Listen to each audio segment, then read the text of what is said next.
Hi friends, എല്ലാവർക്കും one click P S C YouTube ചാനലിലേക്ക് സ്വാഗതം. നമ്മുടെ ഇന്നത്തെ ക്ലാസ് എന്ന് പറയുന്നത് LDC 75 ഹോട്ട് ടോപ്പിക്സിന്റെ 17ാമത്തെ ക്ലാസ് ആണ്. നമ്മൾ ഇന്ന് ചർച്ച ചെയ്യാൻ പോകുന്നത് ഹിസ്റ്ററി ആണ്.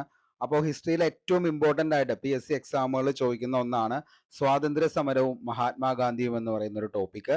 അപ്പോൾ ആ ടോപ്പിക്കിൽ ഡീറ്റെയിൽ ആയിട്ട് നമ്മൾ SCERT, NCERT അതേപോലെ തന്നെ പ്രീവിയസ് ഇയർ ക്വസ്റ്റ്യൻ പേപ്പർ കൂടി വർക്കൗട്ട് ചെയ്താണ് ഈ ഒരു വീഡിയോ ചെയ്യുന്നത്. അപ്പോൾ മൊത്തമായിട്ട് കാണാനായിട്ട് ശ്രമിക്കുക. നിങ്ങൾക്ക് ഇഷ്ടപ്പെടുവാണെങ്കിൽ ഉറപ്പായിട്ടും ലൈക്ക് ചെയ്യുക.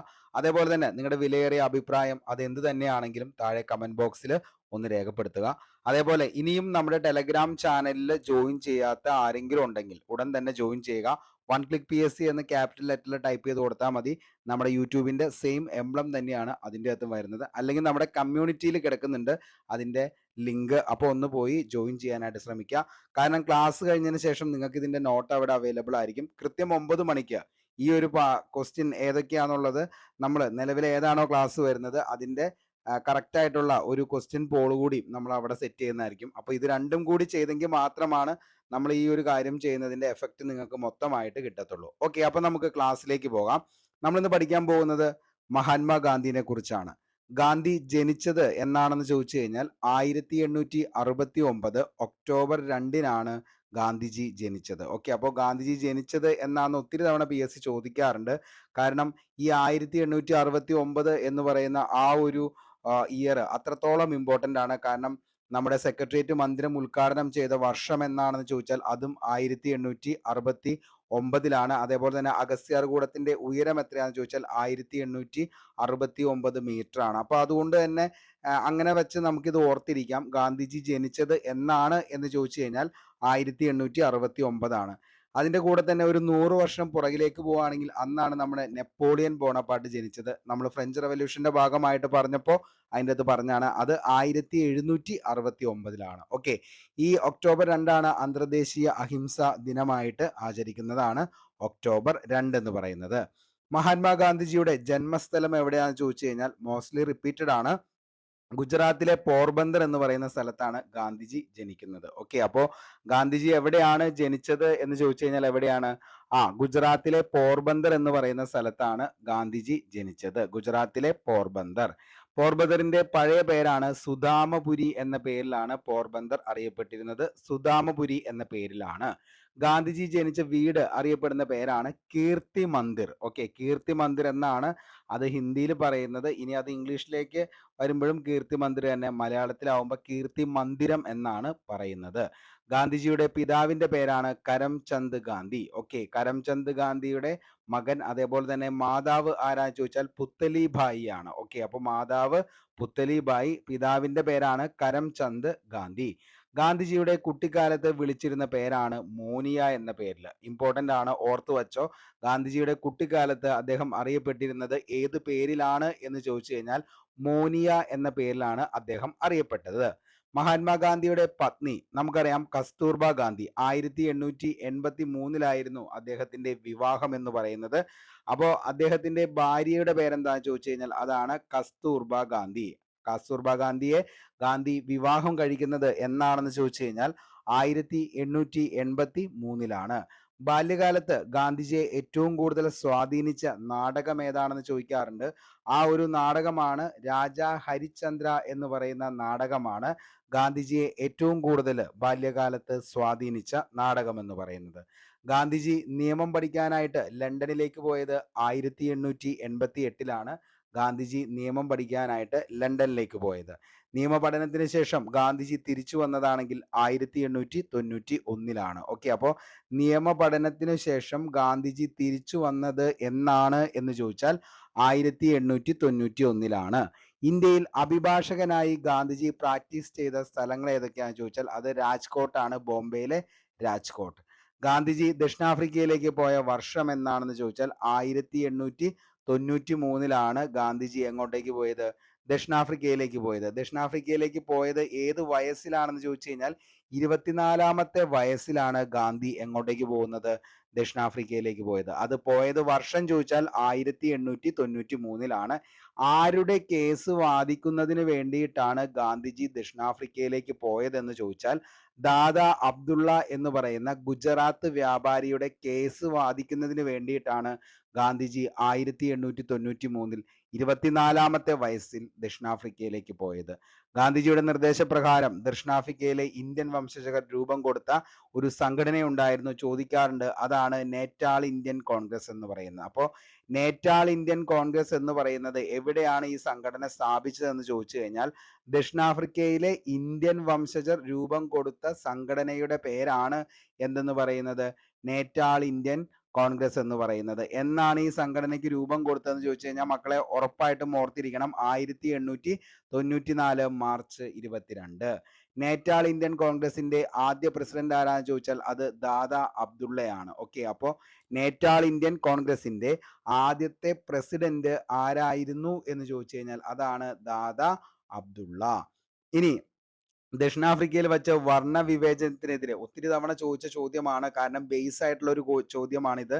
അതായത് ദക്ഷിണാഫ്രിക്കയിൽ വെച്ച് വർണ്ണ വിവേചനത്തിന്റെ പേരിൽ ഗാന്ധിജിയെ ഇറക്കി വിട്ട റെയിൽവേ സ്റ്റേഷൻ ഏതാന്ന് ചോദിച്ചു കഴിഞ്ഞാൽ അതാണ് പീറ്റർ മാരിറ്റ്സ്ബർഗ് എന്ന് പറയുന്നത്. അപ്പോൾ പീറ്റർ മാരിറ്റ്സ്ബർഗ് എന്ന് പറയുന്ന റെയിൽവേ സ്റ്റേഷനിൽ വെച്ചാണ് എന്ത് ചെയ്യുന്നത്? ദക്ഷിണാഫ്രിക്കയിലെ പീറ്റർ മാരിറ്റ്സ്ബർഗ് എന്ന് പറയുന്ന ആ ഒരു റെയിൽവേ സ്റ്റേഷനിൽ വെച്ചാണ് വർണ്ണ വിവേചനത്തിന്റെ പേരിൽ ഗാന്ധിജിയെ ഇറക്കി വിട്ട റെയിൽവേ സ്റ്റേഷൻ എന്ന് പറയുന്നത് പീറ്റർസ് മാരിറ്റ്സ്ബർഗ്. ഓർത്തു വച്ചോ, 1 മാർക്ക് ഷുവർ ആണ്.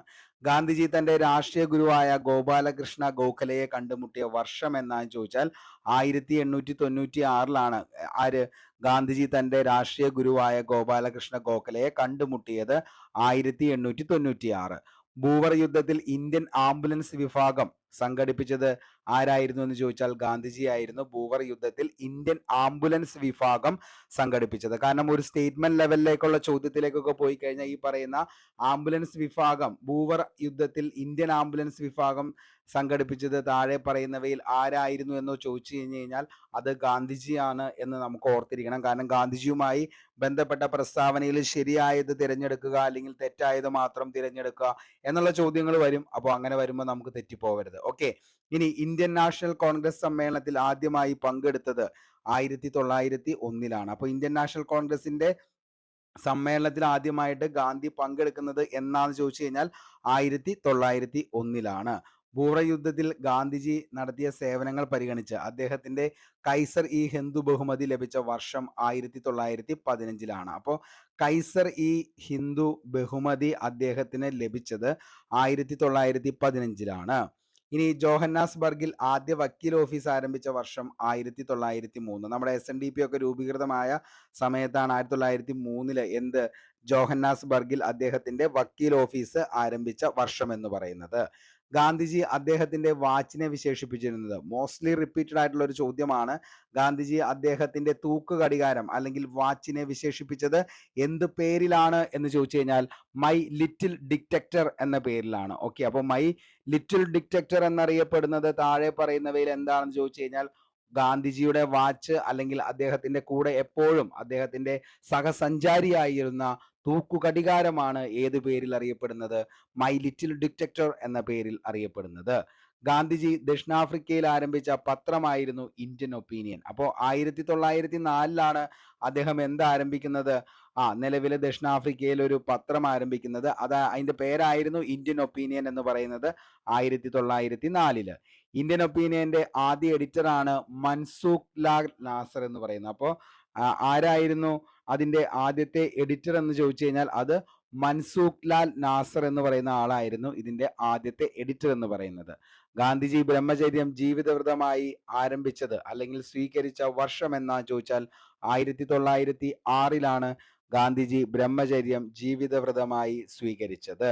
ട്രാൻസ്വാഡിലെ ഇന്ത്യക്കാർക്ക് വേണ്ടി ഏഷ്യാറ്റിക് ഓർഡിനൻസിനെതിരെ ഗാന്ധിജി ആദ്യ സത്യാഗ്രഹം നടത്തിയത് 1906 ഏഷ്യക്കാരുടെ നിർബന്ധിത രജിസ്ട്രേഷനെതിരെ ഗാന്ധിജി സത്യാഗ്രഹം സംഘടിപ്പിച്ചതാണെങ്കിൽ 1907 ഗാന്ധിജിയുടെ ആദ്യത്തെ ജയിൽവാസം എന്നായിരുന്നു എന്ന് ചോദിച്ചാൽ മക്കളെ അത് 1908 ഗാന്ധിജിയുടെ ആദ്യത്തെ ജയിൽവാസം 1908.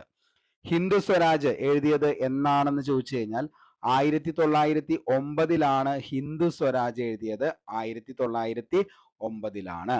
ഇനി ഇംഗ്ലണ്ടിൽ ഇന്ത്യൻ ആംബുലൻസ് സംഘം രൂപീകരിച്ച വർഷം എന്നാ ചോദിച്ചാൽ അത് 1914 ഇംഗ്ലണ്ടിൽ ഇന്ത്യൻ ആംബുലൻസ് സംഘം രൂപീകരിച്ച വർഷം 1914. ദക്ഷിണാഫ്രിക്കയിൽ നിന്ന് ഗാന്ധിജി ഇന്ത്യയിൽ തിരിച്ചെത്തിയത് എന്നാ ചോദിച്ചാൽ 1915 ജനുവരി 9 അദ്ദേഹം തിരിച്ചെത്തിയത്. അപ്പോൾ ദക്ഷിണാഫ്രിക്കയിൽ നിന്ന് ഗാന്ധിജി ഇന്ത്യയിൽ തിരിച്ചെത്തിയത് എന്നാണെന്ന് ചോദിച്ചു കഴിഞ്ഞാൽ 1915 ജനുവരി 9. ഇന്ത്യയിൽ രാഷ്ട്രീയത്തിൽ പ്രവേശിക്കുന്നതിന് മുമ്പ് ഒരു വർഷം രാജ്യം ചുറ്റി സഞ്ചരിക്കാൻ ഗാന്ധിജിയെ ഉപദേശിച്ചതായിരുന്നു ഗോപാലകൃഷ്ണ ഗോഖലെ. അപ്പൊ ആരാണ് ഗാന്ധിജിയോട്, അതായത് ഇന്ത്യൻ രാഷ്ട്രീയത്തിലേക്ക് വരുന്നതിന് മുമ്പേ ഒരു വർഷമെങ്കിലും ഇന്ത്യ ചുറ്റി സഞ്ചരിക്കണമെന്ന് പറഞ്ഞത് ആരാന്ന് ചോദിച്ചു കഴിഞ്ഞാൽ അത് ഗോപാലകൃഷ്ണ ഗോഖലെയാണ്. ഗാന്ധിജി ജോഹന്നാസ്ബർഗിൽ സ്ഥാപിച്ച ആശ്രമമാണ് ടോൾസ്റ്റോയ് ഫാം 1910. മോസ്റ്റ്ലി റിപ്പീറ്റഡ് ആണ്.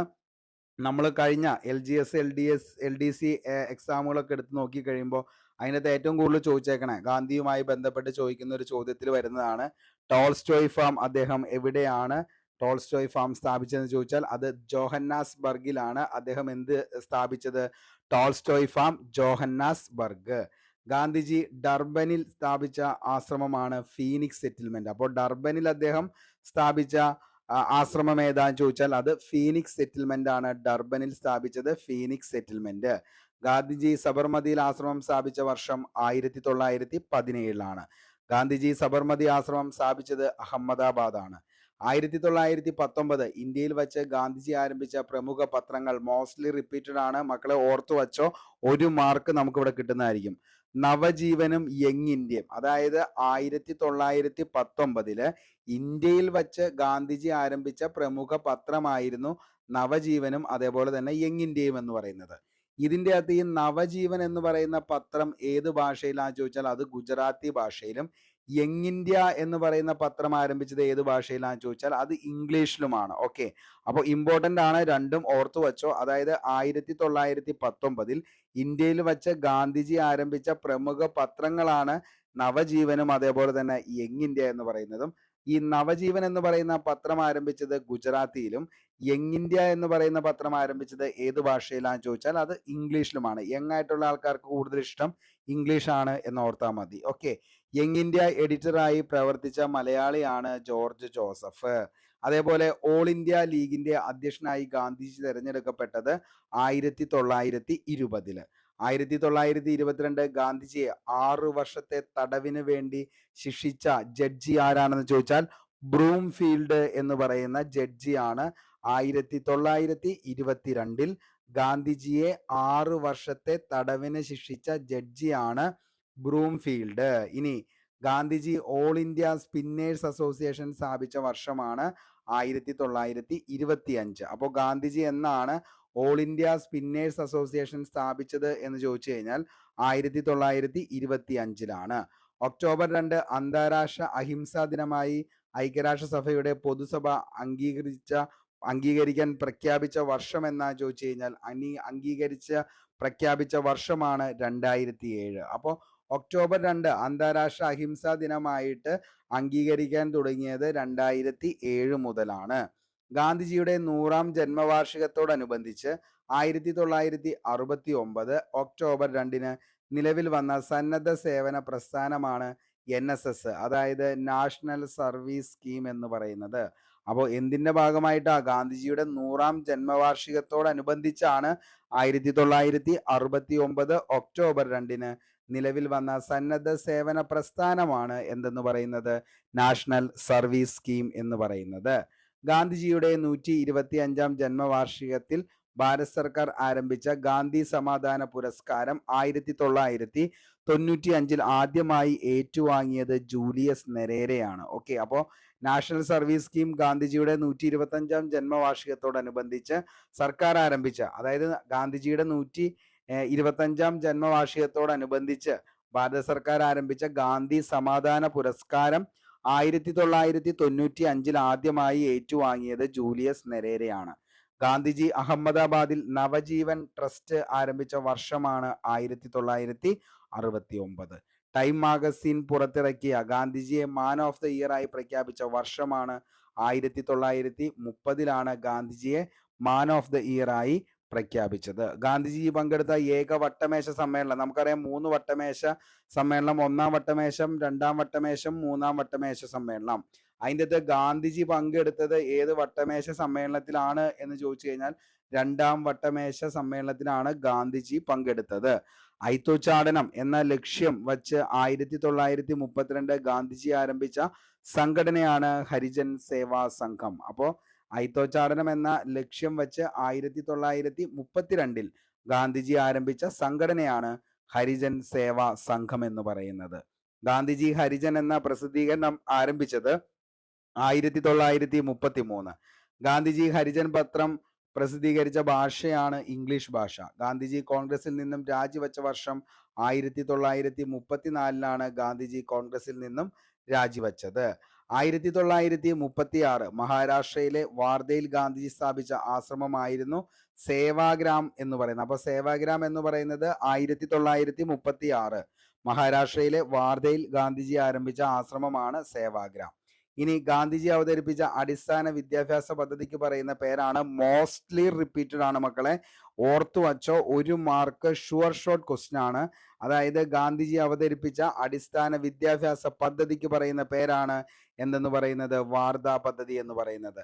അതേപോലെ തന്നെയാണ് നൈം താലി എന്ന് പറയുന്ന നൂതന വിദ്യാഭ്യാസം എന്ന് പറയുന്നത്. എന്താണ് ഇതെന്ന് ചോദിച്ചു കഴിഞ്ഞാൽ മറ്റൊന്നുമല്ല, എന്താണ്, ഉൽപാദനക്ഷമമായ ഏതെങ്കിലും തൊഴിലുമായി ബന്ധപ്പെടുത്തി വിദ്യാഭ്യാസം നൽകണമെന്ന ഉദ്ദേശത്തോടെ ഗാന്ധിജി വിഭാവനം ചെയ്ത വിദ്യാഭ്യാസ പദ്ധതിയാണ് നൈം താലി അല്ലെങ്കിൽ നൂതന വിദ്യാഭ്യാസം. അപ്പോൾ ഓർമ്മ വേണം, വാർത്താ പദ്ധതി എന്ന് പറയുന്നത് ഗാന്ധിജി അവതരിപ്പിച്ച അടിസ്ഥാന വിദ്യാഭ്യാസ പദ്ധതിയാണ് വാർത്താ പദ്ധതി. പക്ഷെ ഉൽപാദനക്ഷമമായ ഏതെങ്കിലും തൊഴിലുമായി ബന്ധപ്പെടുത്തി വിദ്യാഭ്യാസം നൽകണമെന്ന ഉദ്ദേശത്തോടെ ഗാന്ധിജി വിഭാവനം ചെയ്ത പദ്ധതിയാണ് എന്തെന്ന് പറയുന്നത്, നമ്മുടെ നൈം താലി എന്ന് പറയുന്ന പദ്ധതി. നൈം താലി ഇമ്പോർട്ടൻ്റ് ആണ്. ഓക്കെ, ഇനി അത് തൻ്റെ അമ്മയാണ് എന്ന് ഗാന്ധിജി വിശേഷിപ്പിച്ചത് എന്തിനെയാണ് എന്ന് ചോദിച്ചു കഴിഞ്ഞാൽ ഭഗവത്ഗീതയാണ്. അപ്പോൾ അതെൻ്റെ അമ്മയാണ് എന്ന് ഗാന്ധിജി വിശേഷിപ്പിച്ചത് എന്തിനെയാ?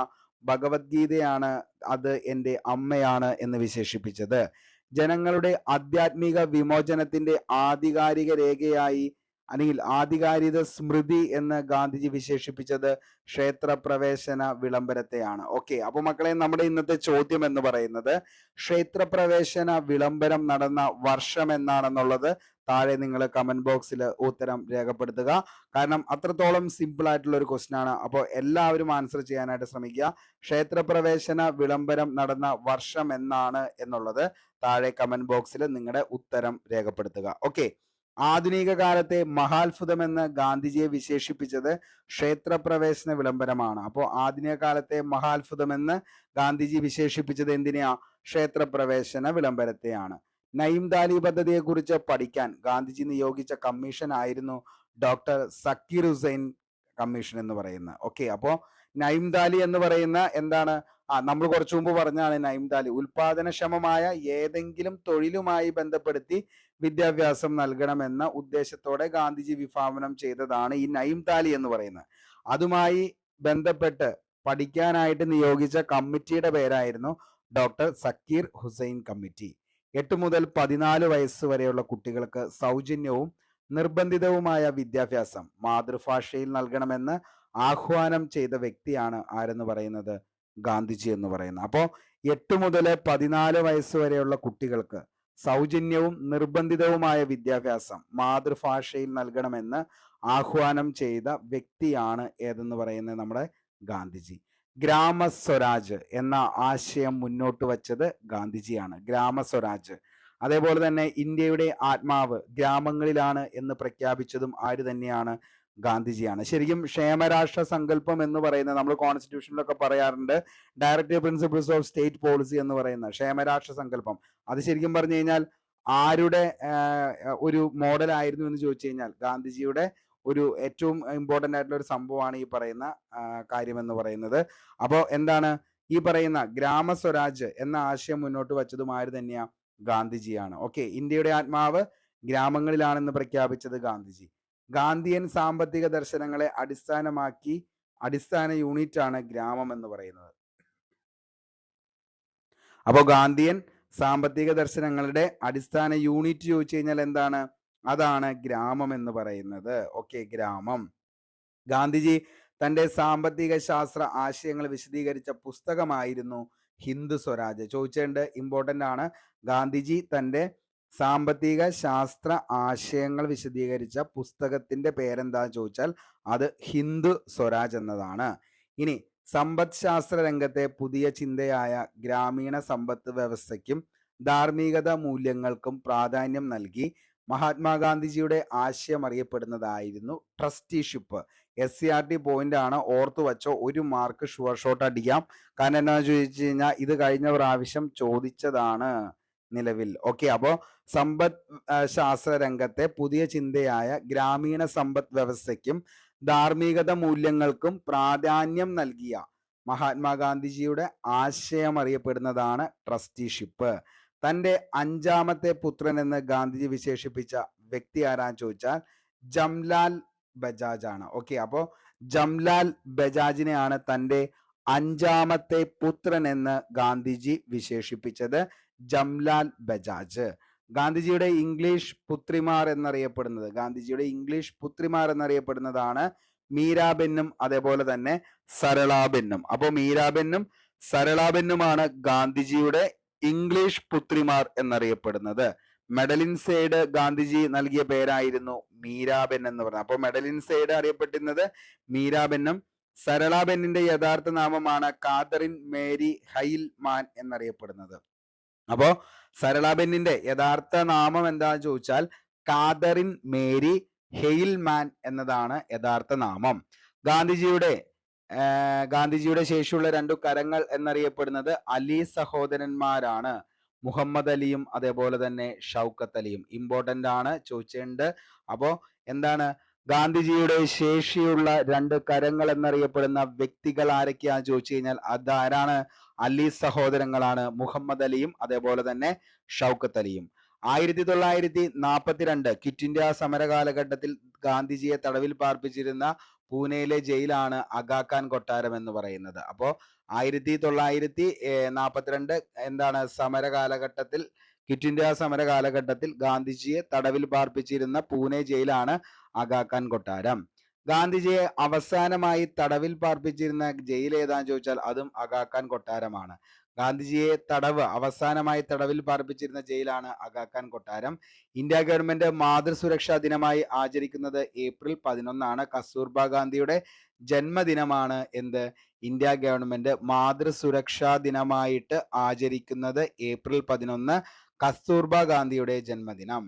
ഇന്ത്യ വിഭജനത്തെ ആധ്യാത്മിക ദുരന്തം എന്ന് വിശേഷിപ്പിച്ചത് ആരാണ് എന്ന് ചോദിച്ചു കഴിഞ്ഞാൽ അതിന്റെ ഉത്തരവും ആര് തന്നെയാ? ഗാന്ധിജിയാണ്. ഓക്കെ, അപ്പോൾ ഇന്ത്യ വിഭജനത്തെ ആധ്യാത്മിക ദുരന്തം എന്ന് വിശേഷിപ്പിച്ചത് ഗാന്ധിജിയാണ്. 1948 ജനുവരി 30 ഡൽഹിയിലെ ബിർള ഹൗസിൽ നടന്ന പ്രാർത്ഥനാ യോഗത്തിൽ വച്ച് വൈകുന്നേരം 5:17 ഇമ്പോർട്ടൻ്റ് ആണ്, ചിലപ്പോൾ ഇനി മുതൽ അങ്ങനെയൊക്കെ ചോദിക്കാം. 5:17 ഗാന്ധിജി എന്ത് ചെയ്തു? വെടിയേറ്റു. ഓക്കെ, അപ്പോൾ 5:17 ഗാന്ധിജി വെടിയേറ്റാണ് മരിച്ചത്. മരണ ദിവസം ഗാന്ധിജിയെ സന്ദർശിച്ച പ്രമുഖ നേതാവ് ആരാണെന്ന് ചോദിക്കാം. അതാരാണ്? സർദാർ വല്ലഭായി പട്ടേലാണ്. ഓക്കെ, അപ്പോൾ മരണ ദിവസം ഗാന്ധിജിയെ സന്ദർശിച്ച പ്രമുഖ നേതാവ് ആരാണെന്ന് ചോദിച്ചാൽ സർദാർ വല്ലഭായി പട്ടേൽ. എന്നാണ് അദ്ദേഹം മരിച്ചത് എന്ന് ചോദിച്ചു കഴിഞ്ഞാൽ വെടിയേറ്റ് 1948 ജനുവരി 30 എന്താണ് ഡൽഹിയിലെ ബിർള ഹൗസിൽ നടന്ന പ്രാർത്ഥനാ യോഗത്തിലേക്ക് പോകുന്ന വഴി 5:17 ഗാന്ധിജി എന്ത് ചെയ്യാണ്? വെടിയേറ്റു മരിക്കുകയാണ്. മരണ ദിവസം ഗാന്ധിജിയെ സന്ദർശിച്ച പ്രമുഖ നേതാവ് ആരാണെന്ന് ചോദിച്ചാൽ അതാണ് സർദാർ വല്ലഭായി പട്ടേൽ.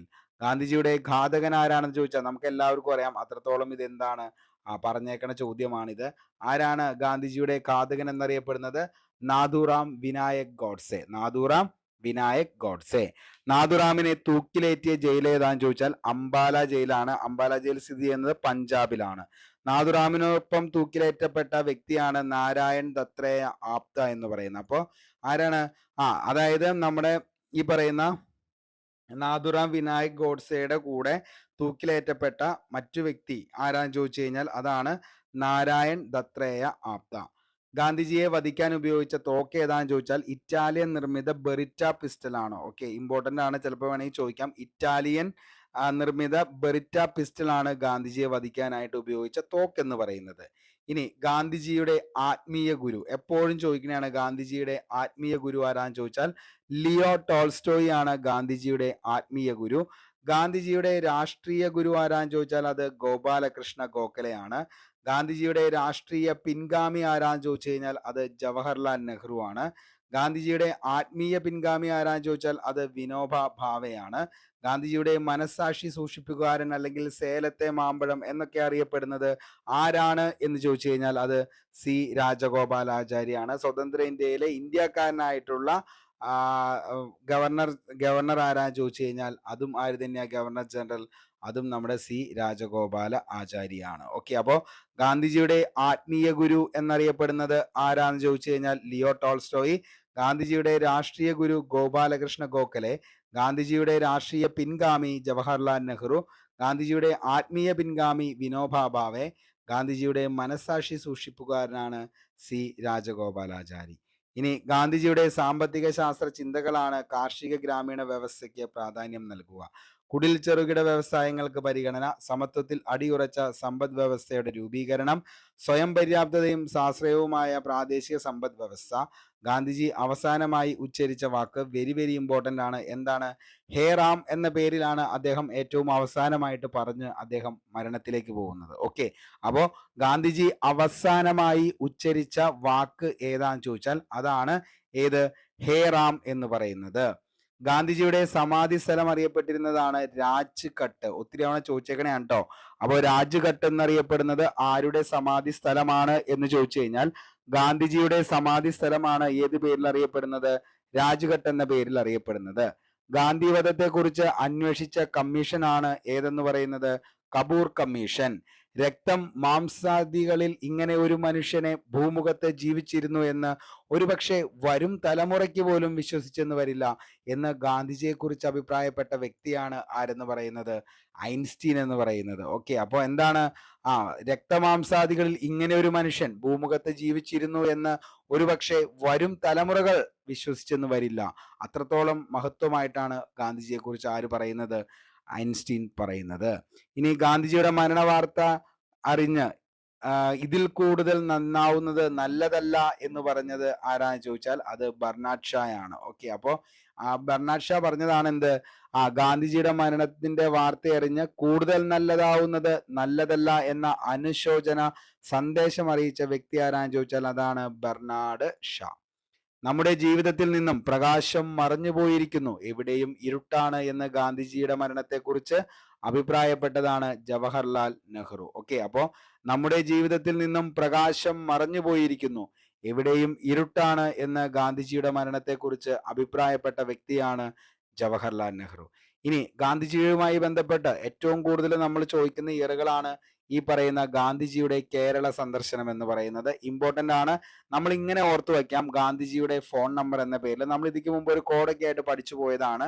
കോഡിന്റെ അകത്ത് നമ്മൾ ഇങ്ങനെയാണ് പറഞ്ഞത്, ഗാന്ധിജിയുടെ ഫോൺ നമ്പർ ആണ് ഏറ്റവും അവസാനത്തെ രണ്ടക്കം നമ്മൾ എന്ത് ചെയ്യുക? ഓർത്തു വയ്ക്കാനായിട്ട് ശ്രമിക്കുക. 20, 25, 27, 34, 37. അപ്പോൾ മൊത്തം 10 നമ്പർ ഏതാണ്? ഒന്നുകൂടി പറയാം.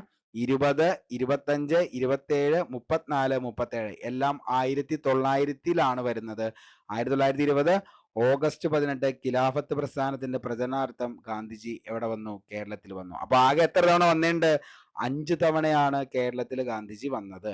ഇനി 1925 മാർച്ച് 8 വൈക്കം സത്യാഗ്രഹത്തിന്റെ പരിഹാരം കാണാൻ വേണ്ടിയിട്ട് അദ്ദേഹം വന്നു. ഇനി 1927 ഒക്ടോബർ 9 തെക്കേ ഇന്ത്യൻ പര്യടനത്തിന്റെ ഭാഗമായി അദ്ദേഹം വന്നു. ഇനി 1934 ജനുവരി 10 ഹരിജൻ ഫണ്ട് ശേഖരണവുമായി ബന്ധപ്പെട്ട് അദ്ദേഹം വന്നു.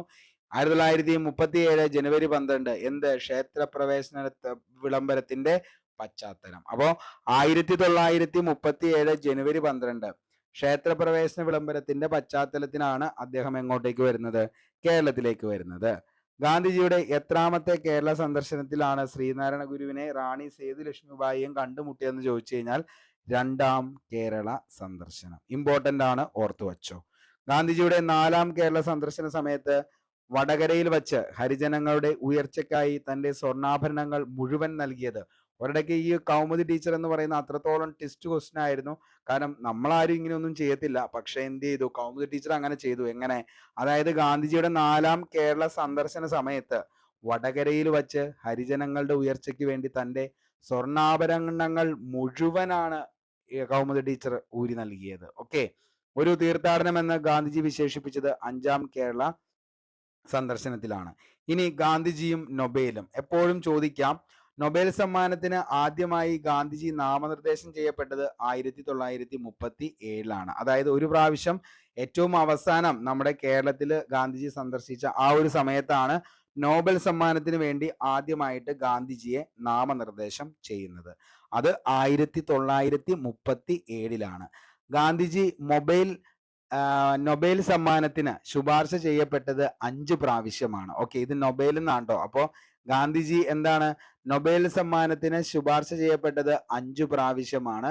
ഗാന്ധിജി വധത്തെ തുടർന്ന് സമാധാന നൊബേൽ സമ്മാനം വിതരണം ചെയ്യാതിരുന്ന വർഷം എന്നാന്ന് ചോദിച്ചു കഴിഞ്ഞാൽ അതെന്നാണ്? അത് 1948. ഓക്കെ, അപ്പോൾ ഇമ്പോർട്ടൻ്റ് ആണ്, ഓർത്തു വച്ചോ. ഗാന്ധിയുടെ വധത്തെ തുടർന്ന് സമാധാന നൊബേൽ എന്ത് ചെയ്തില്ല, അന്ന് കൊടുത്തില്ല. 1948 ഗാന്ധി നൊബേൽ സമ്മാനത്തിന് ശുപാർശ ചെയ്യപ്പെട്ട അവസാന വർഷം എന്ന് പറയുന്നതും 1948 അപ്പോൾ അദ്ദേഹം മരിക്കുന്നതിന് മുമ്പ് ഒരു പ്രാവശ്യത്തിന് കൂടി എന്ത് ചെയ്തിട്ടുണ്ട്, നൊബേലിന് പോയിട്ടുണ്ട്. പക്ഷെ എന്ത് ചെയ്തിട്ടില്ല, അദ്ദേഹത്തിന് കിട്ടിയിട്ടില്ല. 5 തവണ എന്ത് ചെയ്തിട്ടുണ്ട്, നിലവിൽ നൊബേൽ ശുപാർശ ചെയ്യപ്പെട്ടിട്ടുണ്ട്. പക്ഷെ എന്ത് ചെയ്തിട്ടില്ല, അദ്ദേഹത്തിന് കിട്ടിയിട്ടില്ല. ഓക്കെ, അടുത്ത ഗാന്ധിജി വിശേഷിപ്പിച്ചവർ. എപ്പോഴും ചോദിക്കാറുണ്ട് ഈ ഒരു ചോദ്യം. അതായത് സത്യാഗ്രഹികളുടെ രാജകുമാരൻ എന്ന് ഗാന്ധിജി വിശേഷിപ്പിച്ചത് യേശുക്രിസ്തുവിനെയാണ് സത്യാഗ്രഹികളുടെ രാജകുമാരൻ എന്ന് വിശേഷിപ്പിച്ചത്. ഓക്കെ, അപ്പോ സത്യാഗ്രഹികളുടെ രാജകുമാരൻ എന്ന് ഗാന്ധിജി വിശേഷിപ്പിച്ചത് ആരെയാണ് എന്ന് ചോദിച്ചു കഴിഞ്ഞാൽ, ആരെയാണ് സത്യാഗ്രഹികളുടെ രാജകുമാരൻ എന്ന് വിശേഷിപ്പിച്ചത്? സുഭാഷ് ചന്ദ്രബോസിനെയാണ് സത്യാഗ്രഹികളുടെ രാജകുമാരൻ എന്ന് വിശേഷിപ്പിച്ചത്. അടുത്തത് ദേശസ്നേഹികളുടെ രാജകുമാരൻ എന്ന് വിശേഷിപ്പിച്ചത് ആരെയാന്ന് ചോദിച്ചാൽ, ആരെയാ ദേശസ്നേഹികളുടെ രാജകുമാരൻ? അത് നമ്മുടെ സുഭാഷ് ചന്ദ്രബോസിനെയാണ് ദേശസ്നേഹികളുടെ രാജകുമാരൻ എന്ന് വിശേഷിപ്പിച്ചത്. ദേശസ്നേഹികളുടെ രാജകുമാരൻ എന്നറിയപ്പെടുന്ന അപ്പൊ ആരാ? സുഭാഷ് ചന്ദ്രബോസ് ആണ്. സുഭാഷ് ചന്ദ്രബോസ് ഇമ്പോർട്ടൻ്റ് ആണ്, ഓർത്തു വച്ചോ, 1 മാർക്കാണ്. അടുത്തത് നേതാജി എന്ന് വിശേഷിപ്പിച്ചത് ആരെയാന്ന് ചോദിച്ചാൽ, നേതാജി എന്ന് വിശേഷിപ്പിച്ചത് ആരെയാ? നേതാജി എപ്പോഴും ചോദിക്കണേ, ഈ നേതാജി എന്ന് വിശേഷിപ്പിച്ചത് ആരാന്നുള്ളതൊക്കെ. ആരാണ്? സുഭാഷ് ചന്ദ്രബോസ്. അടുത്തത് ഗംഗയെ പോലെ എന്ന് വിശേഷിപ്പിച്ചത് ഗോപാലകൃഷ്ണ ഗോഖലെ. അടുത്തത് ഗുരുദേവ് എന്ന് വിശേഷിപ്പിച്ചത് രവീന്ദ്രനാഥ ടാഗോറെയാണ്. മഹാനായ കാവൽക്കാരനെന്നും രവീന്ദ്രനാഥ ടാഗോർ. ക്രിസ്തുവിന്റെ വിശ്വസ്തനായ അപ്പോസ്തലൻ എന്ന് വിശേഷിപ്പിച്ചത് CF ആൻഡ്രൂസിനെയാണ്. ഓക്കെ, അപ്പോൾ ക്രിസ്തുവിന്റെ വിശ്വസ്തനായ അപ്പോസ്തലൻ എന്ന് വിശേഷിപ്പിച്ചത് CF ആൻഡ്രൂസ്. പുലയരാജ എന്ന് അയ്യങ്കാളിയാണ് വിശേഷിപ്പിച്ചത്. പുലയരാജ എന്ന് അയ്യങ്കാളി. ഭാരതഗോകുലം എന്ന് വിശേഷിപ്പിച്ചത് സരോജിനി നായിഡു. അഭയസാധക് എന്ന് വിശേഷിപ്പിച്ചത് ബാബ ആംതെ. അപ്പോൾ പറഞ്ഞ കാര്യം ഒന്നുകൂടി പറയാം. സത്യാഗ്രഹികളുടെ രാജകുമാരൻ എന്ന് ഗാന്ധിജി വിശേഷിപ്പിച്ചത് യേശുക്രിസ്തു. ദേശസ്നേഹികളുടെ രാജകുമാരൻ സുഭാഷ് ചന്ദ്രബോസ്. നേതാജി എന്ന് വിശേഷിപ്പിച്ചതും സുഭാഷ് ചന്ദ്രബോസ്. ഗംഗയെ പോലെ എന്ന് വിശേഷിപ്പിച്ചത് ആരാന്ന് ചോദിച്ചാൽ ഗംഗയെ പോലെ ഗോപാലകൃഷ്ണ ഗോഖലെ. ഗുരുദേവ് രവീന്ദ്രനാഥ ടാഗോർ. മഹാനായ കാവൽക്കാരൻ എന്ന് രവീന്ദ്രനാഥ ടാഗോർ. ക്രിസ്തുവിന്റെ വിശ്വസ്തനായ അപ്പോസ്തലൻ എന്ന് വിശേഷിപ്പിച്ചത് CF ആൻഡ്രൂസിനെ. പുലയരാജ അയ്യങ്കാളി. ഭാരതഗോകുലം സരോജിനി നായിഡു. അഭയസാധക് ബാബ ആംതെ. ഇനി ഗാന്ധിജിയെ വിശേഷിപ്പിച്ചവര്. ഓക്കെ, കാരണം ഗാന്ധിജി അങ്ങോട്ടേക്ക് വിശേഷിപ്പിക്കുന്നു, തിരിച്ച് ഗാന്ധിജിയെ ഇങ്ങോട്ടേക്ക് വിശേഷിപ്പിക്കുന്നു. വിശേഷങ്ങൾ എന്നും PSCക്ക് എന്താണ്, അത്രത്തോളം പ്രിയപ്പെട്ടതുമാണ്. ഓക്കെ, ഗാന്ധിജിയെ വിശേഷിപ്പിച്ചവരാണ് ആരൊക്കെ? ഗാന്ധിജിയെ വിശേഷിപ്പിച്ചത് മഹാത്മാ എന്ന് വിശേഷിപ്പിച്ചു ആര്? രവീന്ദ്രനാഥ ടാഗോർ. രാഷ്ട്രപിതാവ് എന്ന് സുഭാഷ് ചന്ദ്രബോസ്. മിക്കി മൗസ് എന്ന് സരോജിനി നായിഡു. അർദ്ധനഗ്നനായ ഫക്കീർ എന്ന് വിശേഷിപ്പിച്ചത് വിൻസെന്റ് ചർച്ചിൽ. ചോദിച്ചേണ്ട, അർദ്ധനഗ്നനായ ഫക്കീർ എന്ന് ഗാന്ധിജിയെ വിശേഷിപ്പിച്ചത് വിൻസെന്റ് ചർച്ചിലാണ്. എൻ്റെ ഒറ്റയാൾ പട്ടാളം എന്ന് മൗണ്ട് ബാറ്റൺ പ്രഭു. ഇനി ഗാന്ധിജിയുടെ ഇഷ്ട പ്രാർത്ഥനാ ഗീതമായിരുന്നത് ഏതാണ് എന്ന് ചോദിച്ചു കഴിഞ്ഞാൽ അത് വൈഷ്ണവ ജനതോ എന്ന് പറയുന്ന ആ ഒരു ഗാനമാണ്. അത് രചിച്ചത് ഫഗത് നരസിംഹ മേത്തയാണ്. ഫഗത് നരസിംഹ മേത്ത. അപ്പോൾ ഇമ്പോർട്ടൻ്റ് ആണ്, ചോദിക്കാറുണ്ട്. ആരാണ് ഗാന്ധിജിയുടെ ഇഷ്ടപ്പെട്ട പ്രാർത്ഥനാ ഗീതമായ വൈഷ്ണവ ജനതോ രചിച്ചത്? ഭഗത് നരസിംഹ മേത്ത. ഭഗത് നരസിംഹ മേത്ത എന്ന് പറയുന്നത്. ഇനി നമുക്ക് ഗാന്ധി സിനിമ. നമുക്കറിയാം സംവിധാനം ചെയ്തത് റിച്ചാർഡ് ആറ്റൻബറോ ആണ്. റിച്ചാർഡ് ആറ്റൻബറോ ഒത്തിരി തവണ LDC LGS മുതലായ എക്സാമുകളിൽ ചോദിച്ച് തഴം വന്ന ക്വസ്റ്റ്യൻ ആണിത്. ഗാന്ധി സിനിമ സംവിധാനം ചെയ്തത് റിച്ചാർഡ് ആറ്റൻബറോ. ഗാന്ധിജിയായി വേഷമിട്ടത് ബെൻ കിങ്സ്ലി ആണ്. ബെൻ കിങ്സ്ലി ആണ് ഗാന്ധിജിയായി വേഷമിട്ടത്. കസ്തൂർബ ഗാന്ധിയായി വേഷം ഇട്ടത് ആരാന്ന് ചോദിച്ചു കഴിഞ്ഞാൽ ആരാണ്? രോഹിണി കട്ടംകടി. രോഹിണി കട്ടംകടിയാണ് കസ്തൂർബ ഗാന്ധി. നെഹ്റുവായി വേഷമിട്ടത് റോഷൻ സെയ്ദ് ആണ്. ജിന്നയായി വേഷമിട്ടത് അലിക് പദംസി. അലിക് പദംസി. ഓക്കെ, അപ്പോൾ ഒന്നുകൂടി പറയാം. സംവിധാനം ഗാന്ധി സിനിമയുടെ റിച്ചാർഡ് ആറ്റൻബറോ ആണ്. ഗാന്ധിജിയായി വേഷമിട്ടത് ബെൻ കിങ്സ്ലി ആണ്. കസ്തൂർബ ഗാന്ധിയായി വേഷമിട്ടത് രോഹിണി കട്ടംകടിയാണ്. നെഹ്റുവായി വേഷമിട്ടത് റോഷൻ സെയ്ത്ത് ആണ്. ജിന്നയായി വേഷമിട്ടത് അലിക് പദംസി ആണ്. അലിക് പദംസി. ഇനി ഗാന്ധിജിക്ക് ഏറ്റവും ഫേമസ് ആയിട്ടുള്ള ബുക്കുകളും നമുക്കൊന്ന് നോക്കാം. ഗാന്ധിജിയുടെ ആദ്യ കൃതിയാണ് ഹിന്ദു സ്വരാജ് എന്ന് പറയുന്നത്. അപ്പോൾ ഗാന്ധിജിയുടെ ആദ്യ കൃതി ഏതാന്ന് ചോദിച്ചാൽ അതാണ് ഹിന്ദു സ്വരാജ്. ഹിന്ദു സ്വരാജ് എന്നാണ് പബ്ലിഷ് ചെയ്തതെന്ന് ചോദിച്ചു കഴിഞ്ഞാൽ 1909 രചിച്ചത്. ഹിന്ദു സ്വരാജ് രചിക്കപ്പെട്ട ഭാഷ ഏതാന്ന് ചോദിച്ചാൽ അത് ഗുജറാത്തി ഭാഷയിലാണ്. ഹിന്ദു സ്വരാജ് രചിക്കപ്പെട്ട ഭാഷയാണ് ഗുജറാത്തി. ഹിന്ദു സ്വരാജിനെ ഇംഗ്ലീഷിലേക്ക് പരിഭാഷപ്പെടുത്തിയ ശേഷം ഗാന്ധിജി നൽകിയ പേരായിരുന്നു എന്തെന്ന് പറയുന്നത്? ഇന്ത്യൻ ഹോം റൂൾ എന്ന് പറയുന്നത്. അപ്പോൾ ഹിന്ദു സ്വരാജിനെ ഇംഗ്ലീഷിലേക്ക് പരിഭാഷപ്പെടുത്തിയ ശേഷം ഗാന്ധിജി നൽകിയ പേരാണ് ഇന്ത്യൻ ഹോം റൂൾ എന്ന് പറയുന്നത്. ഇനി ഭഗവത്ഗീതയ്ക്ക് ഗാന്ധിജി എഴുതിയ വ്യാഖ്യാനമാണ് അനാസക്തി യോഗ. ഓക്കെ, അപ്പോൾ അനാസക്തി യോഗ എന്ന് പറയുന്നത് ഗാന്ധിജി എന്തിനായിരുന്നു എന്ന് ചോദിച്ചു കഴിഞ്ഞാൽ ഭഗവത്ഗീതയാണ് ഗാന്ധിജി എന്തെന്ന് വിശേഷിപ്പിച്ചത്? അനാസക്തി യോഗ എന്ന് വിശേഷിപ്പിച്ചത്. ജോൺ റസ്കിന്റെ അൺടു ദ ലാസ്റ്റ് എന്ന പുസ്തകം ഗുജറാത്തിലേക്ക് തർജ്ജമ ചെയ്ത ശേഷം ഗാന്ധിജി നൽകിയ പേരാണ് സർവോദയ. ഓക്കെ, അപ്പോൾ അദ്ദേഹത്തിനെ ഏറ്റവും കൂടുതൽ സ്വാധീനിച്ച പുസ്തകത്തിൽ ഒന്നായിരുന്നു ജോൺ റസ്കിന്റെ അൺടു ദ ലാസ്റ്റ് എന്ന് പറയുന്നത്. അത് എന്ത് ചെയ്തു? അദ്ദേഹം ഗുജറാത്തിലേക്ക് തർജ്ജമ ചെയ്ത ശേഷം ഇട്ട പേരായിരുന്നു സർവോദയ. ഒരു അഴുക്കുചാൽ പരിശോധനയുടെ റിപ്പോർട്ട് എന്ന് ഗാന്ധിജി വിശേഷിപ്പിച്ച പുസ്തകമായിരുന്നു കാതറിൻ മേയോയുടെ മദർ ഇന്ത്യ എന്ന് പറയുന്നത്. അപ്പോൾ ഒരു അഴുക്കുചാൽ പരിശോധന ഇമ്പോർട്ടൻ്റ് ആണ്, വേണമെങ്കിൽ ചോദിക്കാം. ഒരു അഴുക്കുചാൽ പരിശോധന എന്ന് ഗാന്ധിജി റിപ്പോർട്ട് ചെയ്ത അല്ലെങ്കിൽ വിശേഷിപ്പിച്ച പുസ്തകമാണ് കാതറിൻ മേയോയുടെ മദർ ഇന്ത്യ. ഗാന്ധിജിയും മകനും തമ്മിലുള്ള ബന്ധത്തെ പറ്റി വിശദമായി പ്രതിപാദിക്കുന്ന ജീവചരിത്രമാണ് ഗാന്ധീസ് പ്രിസൺ എന്ന് പറയുന്നത്. ഗാന്ധീസ് പ്രിസൺ. ഇനി ഗാന്ധിജിയെ ഏറ്റവും സ്വാധീനിച്ച എഴുത്തുകാരൻ ആരാന്ന് ചോദിച്ചാൽ അത് ലിയോ ടോൾസ്റ്റോയ് ആണ് ഗാന്ധിജിയെ ഏറ്റവും കൂടുതൽ സ്വാധീനിച്ചത്. ഗാന്ധിജിയെ സ്വാധീനിച്ച മറ്റു പുസ്തകങ്ങൾ ഏതൊക്കെയാണെന്ന് ചോദിച്ചാൽ unto the last John Ruskin unto the last, kingdom of God is within you എന്ന് പറയുന്ന ലിയോ ടോൾസ്റ്റോയുടെ അടുത്തൊരു പുസ്തകമാണ്. അടുത്തത് സിവിൽ ഡിസൊബീഡിയൻസ് ഹെൻറി ഡേവിഡ് തോറോന്റെ ഗാന്ധിക്ക് ഏറ്റവും ഇഷ്ടപ്പെട്ട പുസ്തകങ്ങളായിരുന്നു ഇതെന്ന് പറയുന്നത്. ഓക്കെ, അപ്പോൾ ഇമ്പോർട്ടൻ്റ് ആണ്, ഒന്ന് ഓർത്തു വച്ചോ. ഉറപ്പായിട്ടും ചോദിക്കാം ഈ ഒരു കാര്യങ്ങൾ. അപ്പോൾ ഗാന്ധിയെ സ്വാധീനിച്ച പുസ്തകങ്ങളാണ് അൺടു ദ ലാസ്റ്റ്, അത് ജോൺ റസ്കിൻ ആണ്. Kingdom of God is within you Leo Tolstoy. Civil disobedience Henry David തോറോ. Okay, അപ്പോൾ സിവിൽ ഡിസൊബീഡിയൻസ് എന്ന് പറയുന്നത് ആരുടെയാണെന്ന് ചോദിച്ചാൽ ഹെൻറി ഡേവിഡ് തോറോയുടെ ബുക്കാണ്. ഗാന്ധി രചിച്ച മറ്റു കൃതികൾ ഏതൊക്കെയാണെന്ന് ചോദിച്ചാൽ ഏതൊക്കെയാണ് ഗാന്ധി രചിച്ച മറ്റു കൃതികൾ? അതാണ് ഒന്ന് ഹിന്ദു സ്വരാജ്, എൻ്റെ സത്യാന്വേഷണ പരീക്ഷണങ്ങൾ, India of my dreams, ethical religion, Satyagraha in South Africa, discourse on the Geetha.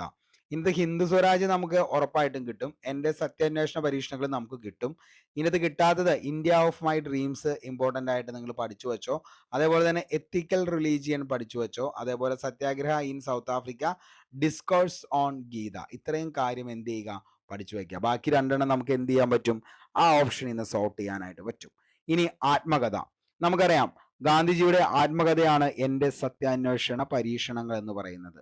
Gandhiji ആത്മകഥ എഴുതിയ ഭാഷ ഏതാന്ന് ചോദിച്ചാൽ ഒത്തിരി തവണ PSC ചോദിച്ച ചോദ്യമാണ്. ഗാന്ധിജി ആത്മകഥ എഴുതിയ ഭാഷ ഏതാന്ന് ചോദിച്ചാൽ ഗുജറാത്തിയാണ്. ഗാന്ധിജിയുടെ ആത്മകഥ പ്രസിദ്ധീകരിച്ച വർഷമാണ് 1927. ഗുജറാത്തിൽ ആത്മകഥയുടെ പേര് സത്യാന പ്രയോഗ എന്നതാണ്. അപ്പൊ ഗുജറാത്തിൽ ആത്മകഥയുടെ പേരെന്താന്ന് ചോദിച്ചാൽ സത്യാന പ്രയോഗ. ഗാന്ധിജി തന്റെ ആത്മകഥയിൽ എഴുതിയത് യർവാദ ജയിലിൽ വെച്ചാണ്. ഗാന്ധിജിയുടെ ആത്മകഥയിൽ വിവരിക്കുന്ന കാലഘട്ടം ഏതാണ്? ഒത്തിരി തവണ PSC ചോദിച്ചിട്ടുണ്ട്.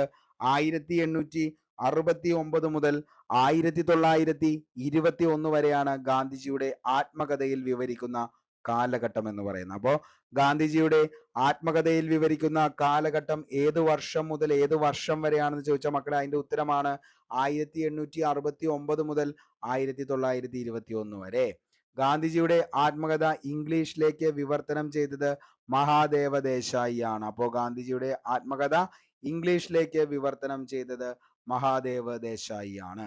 ഗാന്ധിജി തന്റെ ആത്മകഥയിൽ പരാമർശിക്കുന്ന ഒരേ ഒരു മലയാളിയാണ് ആരെന്ന് പറയുന്നത് ബാരിസ്റ്റർ GP പിള്ള. ഇമ്പോർട്ടന്റ് ആണ്, എഴുതി വെച്ചോ, 1 മാർക്ക് ഷുവർ ഷോട്ട് ആണ്. ഗാന്ധിജിയുടെ ജീവചരിത്രം ആദ്യമായി മലയാളത്തിൽ എഴുതിയത് സ്വദേശാഭിമാനി രാമകൃഷ്ണ പിള്ളയാണ്. ഗാന്ധിജിയുടെ ജീവചരിത്രം ആദ്യമായിട്ട് മലയാളത്തിൽ എഴുതിയത് സ്വദേശാഭിമാനി രാമകൃഷ്ണ പിള്ള. ഗാന്ധിജിയുടെ ജീവചരിത്രം എഴുതിയത് ഫ്രഞ്ച് നോവലിസ്റ്റ് ആണ് റോമൻ റോളണ്ട്. ഓക്കെ, അപ്പൊ ഗാന്ധിജിയുടെ ജീവചരിത്രം എഴുതിയ ഫ്രഞ്ച് നോവലിസ്റ്റ് ആരാന്ന് ചോദിച്ചാൽ അതാണ് റൊമൈൻ റോളണ്ട് എന്ന് പറയുന്നത്. ഓക്കെ, അപ്പൊ ഇത്രയും കാര്യം ഇമ്പോർട്ടന്റ് ആണ്. ആത്മകഥയുമായി ബന്ധപ്പെട്ട് ഗുജറാത്തി ഭാഷ എന്റെ സത്യാന്വേഷണ പരീക്ഷണങ്ങൾ പ്രസിദ്ധീകരിച്ചത് 1927. ഗുജറാത്തിൽ ആത്മകഥ സത്യാന പ്രയോഗ എന്ന പേരിൽ അറിയപ്പെട്ടു. ഗാന്ധിജിയുടെ ആത്മകഥയിൽ വിവരിക്കുന്ന കാലഘട്ടം ചോദിച്ചാൽ മക്കളെ 1869 ടു 1921 വരെയാണ്. തന്റെ ആത്മകഥയിൽ പരാമർശിക്കുന്ന ഒരേ ഒരു മലയാളിയാണ് ബാരിസ്റ്റർ GP പിള്ള. ഗാന്ധിജി തന്റെ ആത്മകഥയിൽ പരാമർശിക്കുന്ന ഒരേ ഒരു മലയാളി, അതാണ് ബാരിസ്റ്റർ GP പിള്ള. അപരഗാന്ധിമാർ എപ്പോഴും PSC ചോദിക്കാറുണ്ട്, അപരഗാന്ധിമാർ ആരൊക്കെയാന്നുള്ളത്.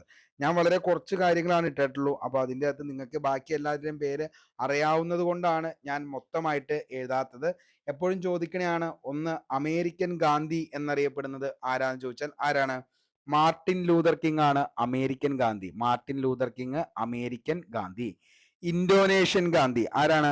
അഹമ്മദ് സുക്കാർണോ ആണ് ഇന്തോനേഷ്യൻ ഗാന്ധി എന്നറിയപ്പെടുന്നത്. അഹമ്മദ് സുക്കാർണോ. ഇനി ആരാണ് കെനിയൻ ഗാന്ധി എന്നറിയപ്പെടുന്നത്? ജോമോ കെനിയാത്തെ കെനിയൻ ഗാന്ധി. ശ്രീലങ്കൻ ഗാന്ധിയാണ് AT അരിയരത്ന. അപ്പോൾ AT അരിയരത്നയാണ് ശ്രീലങ്കൻ ഗാന്ധി. ബാൽക്കൻ ഗാന്ധി ആരാന്ന് ചോദിച്ചാൽ ഇബ്രാഹിം റുഗേവയാണ് ബാൽക്കൻ ഗാന്ധി. ഇബ്രാഹിം റുഗേവ. അതേപോലെ തന്നെ കൊസാവോ ഗാന്ധി ആരാന്ന് ചോദിച്ചാൽ ഇബ്രാഹിം റുഗേവ തന്നെയാണ് കേട്ടോ. കൊസാവോ ഗാന്ധി എന്നറിയപ്പെടുന്നതും ഇബ്രാഹിം റുഗേവ.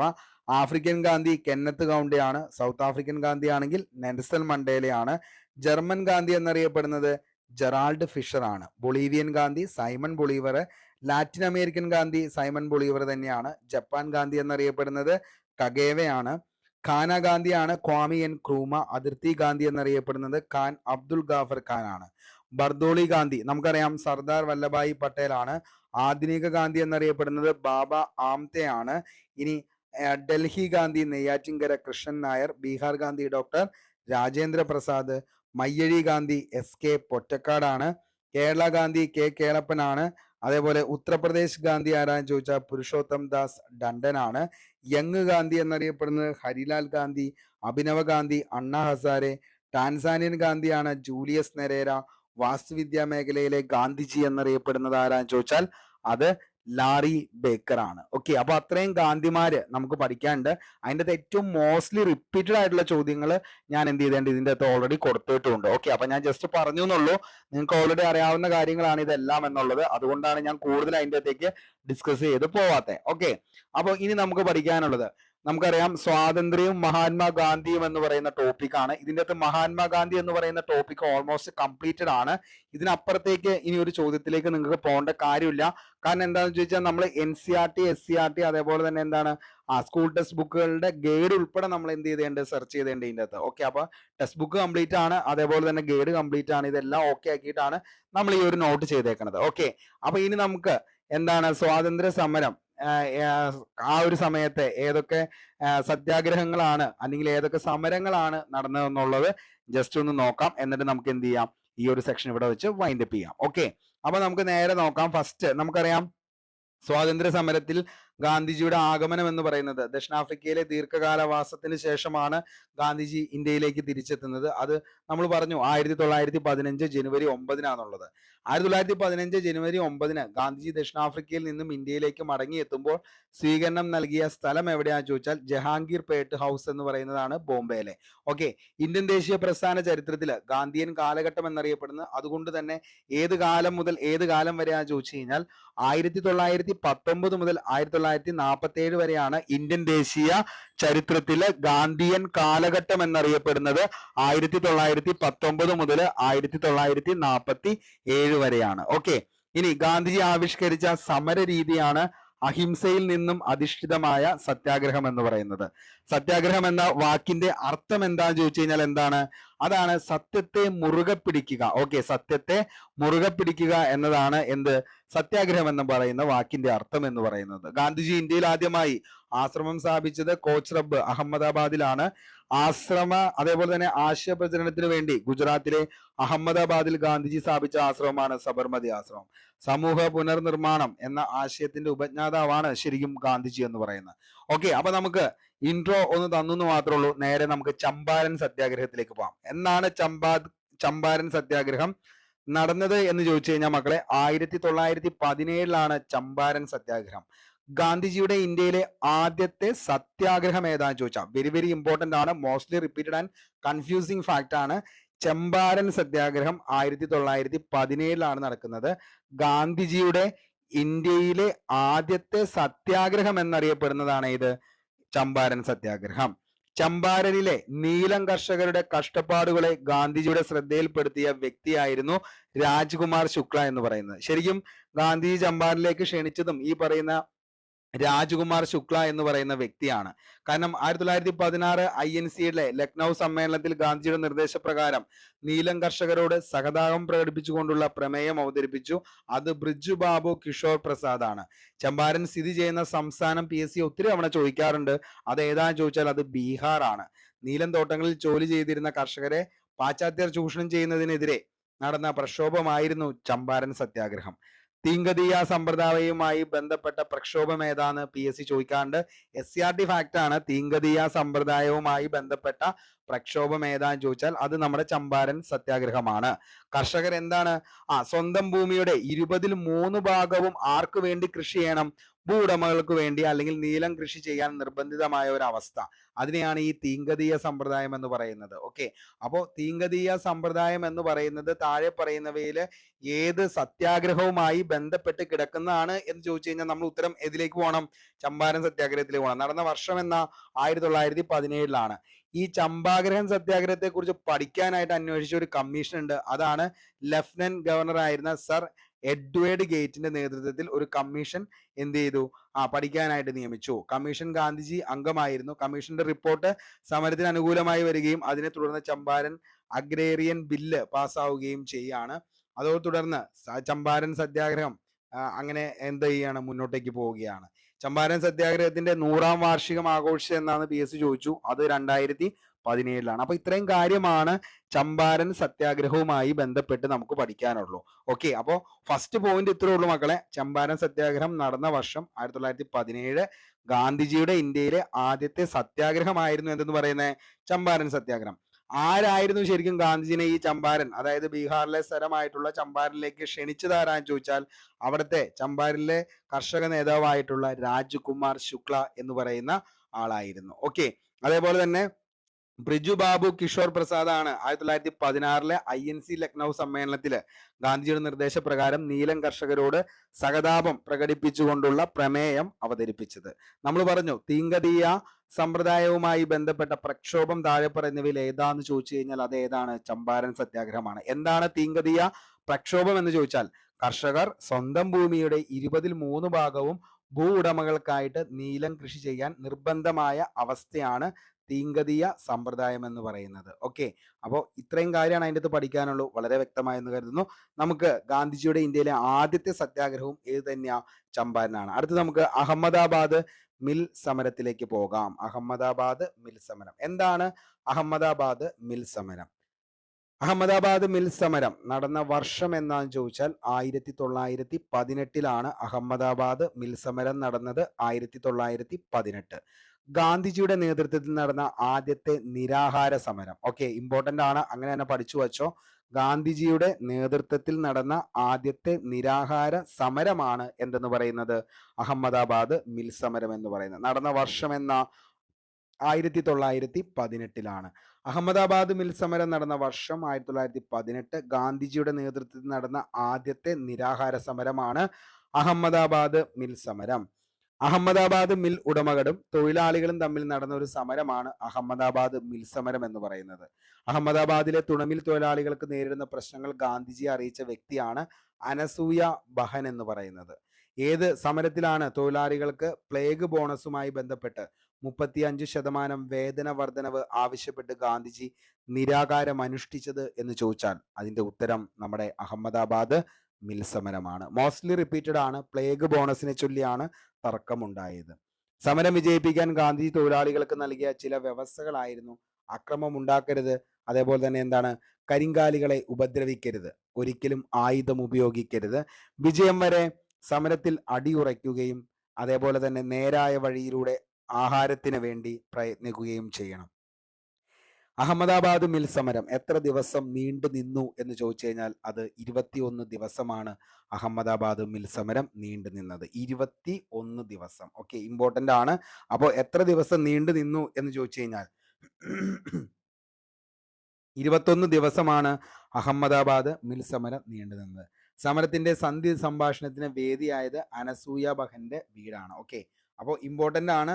ആരായിരുന്നു ഗാന്ധിജിയെ ഈ ഒരു അഹമ്മദാബാദ് മിൽ സമരത്തിന് വേണ്ടിയിട്ട് ഗാന്ധിജിയെ വിളിച്ചതെന്ന് ചോദിച്ചാൽ അനസൂയ ബഹനാണ് ഗാന്ധിജിയെ വിളിച്ചത്. ഓക്കെ ഓക്കെ അപ്പോൾ ഇത്രയും കാര്യങ്ങൾ ഓക്കെ ആണോ? അനസൂയ ബഹൻ. ഓക്കെ, ഇനി നമുക്ക് ഖേദ സത്യാഗ്രഹത്തിലേക്ക് പോവാം. ഖേദ സത്യാഗ്രഹവും ഇമ്പോർട്ടന്റ് ആണ്.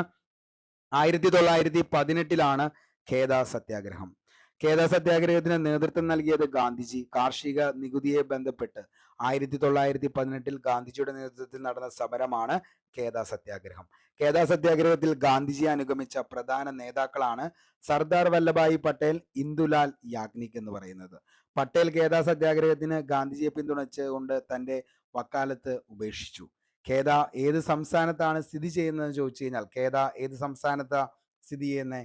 ഗുജറാത്തിലാണ് ഖേദ സ്ഥിതി ചെയ്യുന്നത്. ഗുജറാത്തിലാണ് ഖേദ സ്ഥിതി ചെയ്യുന്നത്. ഗവൺമെന്റ്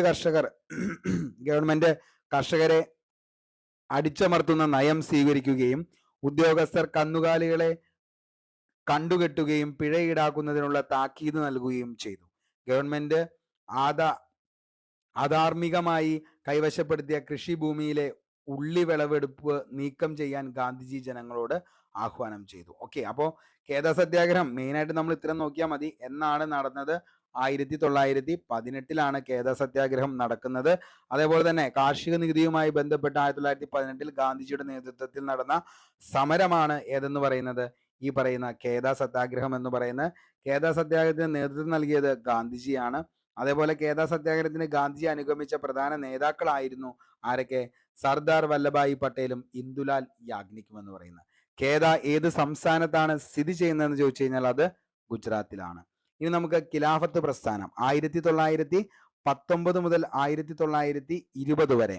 ഒന്നാം ലോക മഹായുദ്ധത്തിന് ശേഷം ലോകമെമ്പാടുമുള്ള മുസ്ലിങ്ങളുടെ ആത്മീയ നേതാവായ തുർക്കിയിലെ സുൽത്താന്റെ അധികാരങ്ങൾ ബ്രിട്ടൻ പരിമിതപ്പെടുത്തുന്നതിൽ പ്രതിഷേധിച്ച് ഇന്ത്യൻ മുസ്ലിങ്ങൾ നടത്തിയ ഒരു സംഘടനയായിരുന്നു ഖിലാഫത്ത് പ്രസ്ഥാനം എന്ന് പറയുന്നത്. ഓക്കെ, അപ്പോൾ ഒന്നാം ലോക മഹായുദ്ധത്തിനു ശേഷം ലോകമെമ്പാടുമുള്ള മുസ്ലിങ്ങളുടെ ആത്മീയ നേതാവായിട്ടുള്ള ആളായിരുന്നു തുർക്കിയിലെ സുൽത്താന്റെ അധികാരങ്ങൾ ബ്രിട്ടൻ പരിമിതപ്പെടുത്തുന്നതിൽ പ്രതിഷേധിച്ച് ഇന്ത്യൻ മുസ്ലിങ്ങൾ രൂപം നൽകിയ സംഘടനയാണ് ഖിലാഫത്ത് പ്രസ്ഥാനം. അഖിലേന്ത്യാ ഖിലാഫത്ത് കോൺഫറൻസ് നടന്നത് 1919. ഇനി ഖിലാഫത്ത് പ്രസ്ഥാനത്തിന്റെ സ്ഥാപകരാരൊക്കെയാണെന്ന് ചോദിച്ചാൽ മുഹമ്മദ് അലി, ഷൗക്കത്ത് അലി, മൗലാന അബ്ദുൽ കലാം ആസാദ്, ഹക്കീം അജ്മൽ ഖാൻ, ഹസ്രത്ത് മൊഹാനി എന്നിവരാണ്. കോൺഗ്രസ് ഈ ഒരു പ്രസ്ഥാനത്തെ പിന്തുണയ്ക്കുകയും ഗാന്ധിജി ഇതിനെ നിസ്സഹകരണ പ്രസ്ഥാനവുമായി സംയോജിപ്പിക്കുവാൻ ആഗ്രഹിക്കുകയും ചെയ്തു. ഹിന്ദു മുസ്ലിം ഐക്യം ഊട്ടിയുറപ്പിക്കാനുള്ള ഒരു സുവർണ അവസരമായിട്ടാണ് ഗാന്ധിജി ഇതിനെ കണ്ടത്. ഓൾ ഇന്ത്യ ഖിലാഫത്ത് കമ്മിറ്റിയുടെ ആദ്യ പ്രസിഡന്റ് എന്നറിയപ്പെടുന്നത് ആരാന്ന് ചോദിച്ചു കഴിഞ്ഞാൽ അത് മഹാത്മാഗാന്ധിയാണ്. ഖിലാഫത്ത് പ്രസ്ഥാനവുമായി ബന്ധപ്പെട്ട് കേരളത്തിൽ നടന്ന കലാപം ഏതാന്ന് ചോദിച്ചാൽ മോസ്റ്റ്ലി റിപ്പീറ്റഡ് ആണ്, അതാണ് മലബാർ കലാപം. ഓക്കെ, അപ്പോൾ ഖിലാഫത്ത് പ്രസ്ഥാനവുമായി ബന്ധപ്പെട്ട് ഗാന്ധിജി ആദ്യമായി കേരളം സന്ദർശിച്ചത് 1920 നമുക്കറിയാം. ഖിലാഫത്ത് പ്രസ്ഥാനവുമായി ബന്ധപ്പെട്ട് കേരളത്തിൽ നടന്ന കലാപമാണ് ഏതെന്ന് പറയുന്നത് മലബാർ കലാപം 1921. അഖിലേന്ത്യാ ഖിലാഫത്ത് ദിനമായി ആചരിക്കാൻ ഖിലാഫത്ത് കോൺഫറൻസ് തീരുമാനിച്ചത് 1919 ഒക്ടോബർ 17. ഡൽഹിയിൽ നടന്ന ഓൾ ഇന്ത്യ ഖിലാഫത്ത് സമ്മേളനത്തിന് നേതൃത്വം നൽകിയ വ്യക്തിയാണ് AK ഫസ്ലുൽ ഹക്ക് എന്ന് പറയുന്നത്. അടുത്ത് മൊണ്ടേഗു ചെംസ്ഫോർഡ് ഭരണപരിഷ്കാരം 1919. മൊണ്ടേഗു ചെംസ്ഫോർഡ് ഭരണപരിഷ്കാരം 1919. മൊണ്ടേഗു ചെംസ്ഫോർഡ് ഭരണപരിഷ്കാരം നിലവിൽ വന്നത് 1919. ഓക്കെ, അതേപോലെ ഇന്ത്യയിൽ ആദ്യമായി ഒരു പബ്ലിക് സർവീസ് കമ്മീഷനെ നിയമിക്കാൻ കാരണമായ നിയമമാണ് 1919 ഗവൺമെന്റ് ഓഫ് ഇന്ത്യ നിയമം എന്ന് പറയുന്നത്. മൊണ്ടേഗു ചെംസ്ഫോർഡ് ഭരണപരിഷ്കാരം എന്നറിയപ്പെടുന്നത് ഗവൺമെന്റ് ഓഫ് ഇന്ത്യ ആക്ട് 1919 തന്നെയാണ്. ഗവൺമെന്റ് ഓഫ് ഇന്ത്യ ആക്ട് 1919 രാജകീയ അനുമതി നൽകിയത് 1919 ഡിസംബർ 23 മൊണ്ടേഗു ചെംസ്ഫോർഡ് നിയമം നിലവിൽ വരുമ്പോൾ വൈസ്രോയി ചെംസ്ഫോർഡ് ആണ്. മൊണ്ടേഗു ചെംസ്ഫോർഡ് നിയമം പാസ്സാക്കുമ്പോൾ secretary of state Edwin Montagu ആണ്. ഓക്കെ, സ്ത്രീകൾക്ക് വോട്ടവകാശം നൽകുകയും പ്രവിശ്യകളിൽ ദ്വിഭരണ സമ്പ്രദായം നടപ്പിലാക്കുകയും ചെയ്ത നിയമമാണ് മൊണ്ടേഗു ചെംസ്ഫോർഡ് ഭരണപരിഷ്കാരം. രാജ്യത്ത് നേരിട്ടുള്ള തെരഞ്ഞെടുപ്പ് ദ്വിമണ്ഡല സമ്പ്രദായവും മുന്നോട്ട് വച്ച നിയമം, അതാണ് ഗവൺമെന്റ് ഓഫ് ഇന്ത്യ ആക്ട് 1919. എന്തായിരുന്നു റൗലറ്റ് ആക്ട്? ബംഗാളിലെയും പഞ്ചാബിലെയും ബംഗാളിലെയും അതേപോലെ തന്നെ പഞ്ചാബിലെയും രാഷ്ട്രീയ വിപ്ലവ പ്രസ്ഥാനത്തെക്കുറിച്ച് പഠിച്ച അന്വേഷണ കമ്മീഷന്റെ തലവനാണ് ജസ്റ്റിസ് റൗലറ്റ്. ജസ്റ്റിസ് സിഡ്നി റൗലറ്റിന്റെ നേതൃത്വത്തിലുള്ള കമ്മീഷൻ നൽകിയ റിപ്പോർട്ടിന്റെ അടിസ്ഥാനത്തിൽ നടപ്പിലാക്കിയ നിയമമായിരുന്നു റൗലറ്റ് നിയമം എന്ന് പറയുന്നത്. എന്താണ് നമ്മൾ എപ്പോഴും പറയുന്നതാണ് ഈ റൗലറ്റ് നിയമം എന്നൊക്കെ. റൗലറ്റ് ആക്ടിന്റെ ഔദ്യോഗിക നിയമം എന്ന് പറയുന്നത് anarchical and revolutionary crime act എന്നതാണ്. റൗലറ്റ് ആക്ട് പാസ്സാക്കിയത് 1919 ഫെബ്രുവരിയിലാണ്. റൗലറ്റ് ആക്ട് നിലവിൽ വന്ന എന്നാ ചോദിച്ചാൽ 1919 മാർച്ച് 10. ആക്ച്വലി എന്താണെന്ന് ചോദിച്ചു കഴിഞ്ഞാൽ ഏതൊരു പൗരനെയും അറസ്റ്റ് ചെയ്ത് വിചാരണ കൂടാതെ തടങ്കിലടയ്ക്കാം, അതായത് ജയിലിൽ അടയ്ക്കാൻ പറ്റും. ഏതു സമയത്തും എവിടെയും പരിശോധന നടത്താനും തടങ്കലിൽ വെക്കാനും ബ്രിട്ടീഷ് പോലീസിന് അധികാരം കൊടുക്കുന്ന ആ ഒരു നിയമത്തിന് പറയുന്ന പേരാണ് റൗലറ്റ് ആക്ട് എന്ന് പറയുന്നത്. അപ്പോൾ ഏതൊരു പൗരനെയും അറസ്റ്റ് ചെയ്ത് എന്ത് ചെയ്യാം, വിചാരണ കൂടാതെ ജയിലിലിടാം. അതേപോലെ ഏത് സമയത്തും എവിടെ പോയി വേണമെങ്കിലും എന്ത് ചെയ്യാം, പരിശോധന നടത്താനും തടങ്കലിൽ വെക്കാനുമുള്ള ബ്രിട്ടീഷ് പോലീസിന് കൊടുത്ത അധികാരത്തെയാണ് റൗലറ്റ് ആക്ട് എന്ന് പറയുന്നത്. റൗലറ്റ് നിയമത്തെ ശരിക്കും വിശേഷിപ്പിക്കുന്നത് കരി നിയമം എന്നാണ്. അങ്ങനെ വിശേഷിപ്പിച്ചത് നമ്മുടെ ഗാന്ധിജിയുമാണ്. ജാലിയൻ വാലാബാഗ് കൂട്ടക്കൊലയ്ക്ക് കാരണമായ നിയമമാണ് ശരിക്കും റൗലറ്റ് നിയമം എന്ന് പറയുന്നത്. റൗലറ്റ് നിയമത്തെ പിന്തുണച്ച ഇന്ത്യക്കാരനായിരുന്നു C. ശങ്കരൻ നായർ.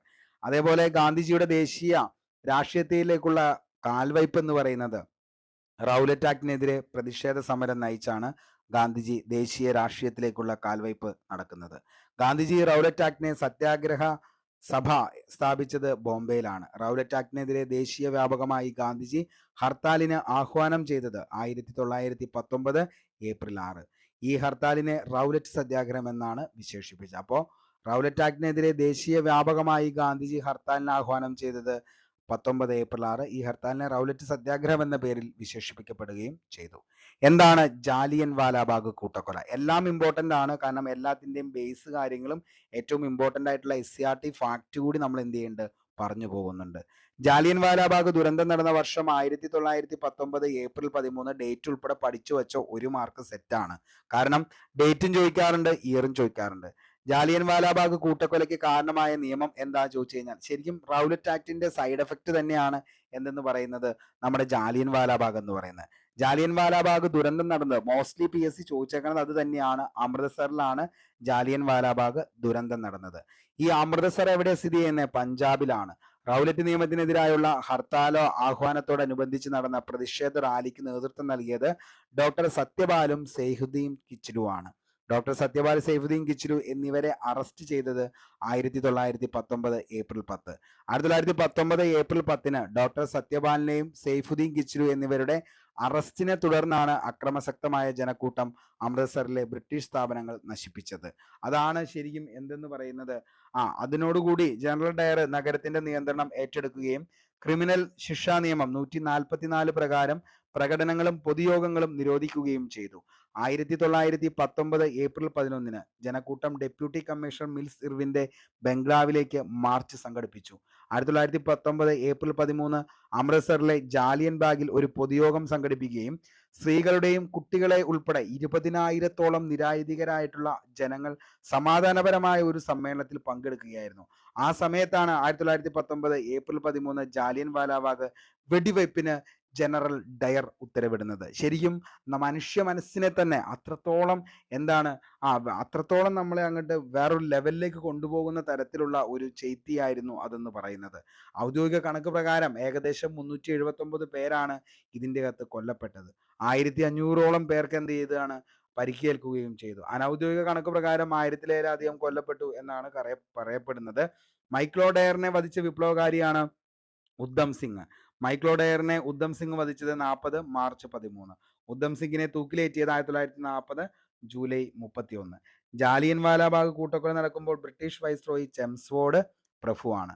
അതേപോലെ ജാലിയൻ വാലാബാഗ് കൂട്ടക്കൊലയെ കുറിച്ച് അന്വേഷിക്കാൻ ബ്രിട്ടീഷ് സർക്കാർ നിയോഗിച്ച കമ്മീഷൻ അല്ലെങ്കിൽ കമ്മിറ്റി ഏതാണ് ഒത്തിരി തവണ ചോദിച്ചിട്ടുണ്ട്. അതേതാണ്?